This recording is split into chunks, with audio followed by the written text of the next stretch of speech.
All right, everybody. Good afternoon. My name is Scott Durlacher.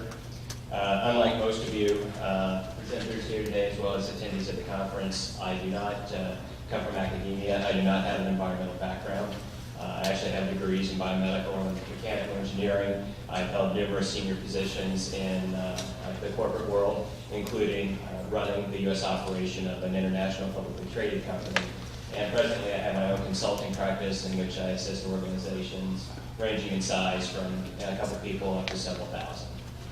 So at this point, you're probably saying, why is this guy here? Well, I'm here because I have a passion for sustainability, and I think it's a shared passion between us all.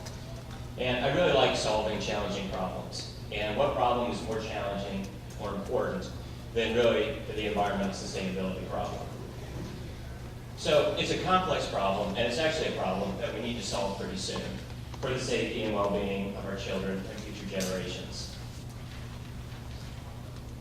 So in the consulting world, when I'm looking at a complex problem, there's an analogy that I use that I discuss with people.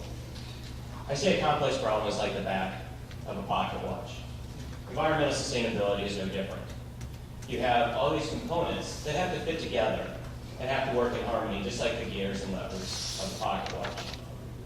So we have research going on right now in the environmental realm in which they're looking at one or more gears.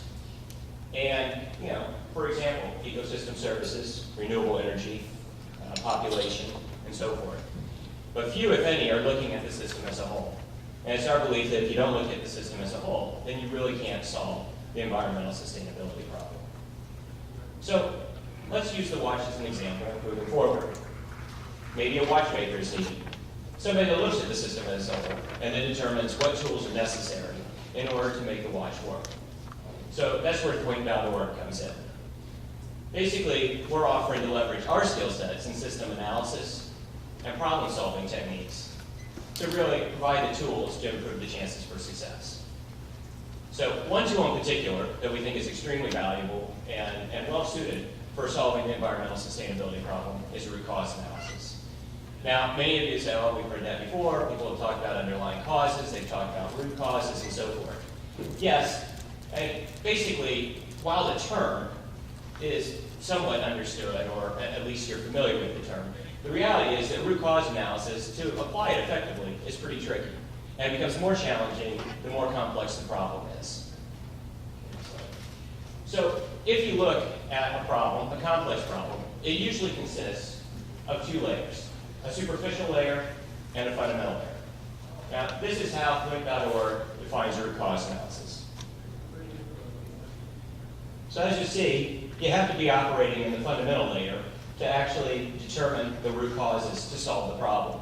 Many of the popular solutions right now around environmental sustainability are in the superficial layer. And basically, you're pressing on low leverage points, finding intermediate causes, or you're addressing symptoms and not really getting to the root cause or the disease. So let's use another example. Years ago, you may recall that the Space Shuttle Challenger, shortly after takeoff, exploded. Hundreds of people were tasked with determining the technical root cause of why that happened. But it turns out that it was Richard Feynman and a couple of others that actually figured out that the underlying cause was an O-ring failure. So why was it that Richard Feynman figured it out, but nobody else could figure it out? And the reality is, he was operating in the fundamental layer. He was looking at fundamental solutions that push on high leverage points that identify the root causes, while the others were up in the superficial layer and basically looking at the low leverage points and intermediate causes. So root cause analysis has actually been around for years. It's used in the business world frequently. It's been used to resolve questions around why did certain catastrophes occur. But we believe that it can be used effectively for environmental sustainability problems. And so,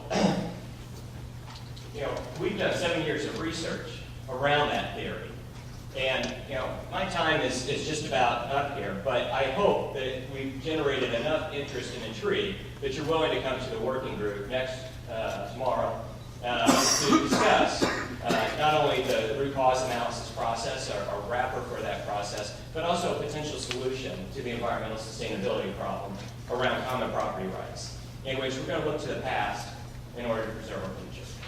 Thank you.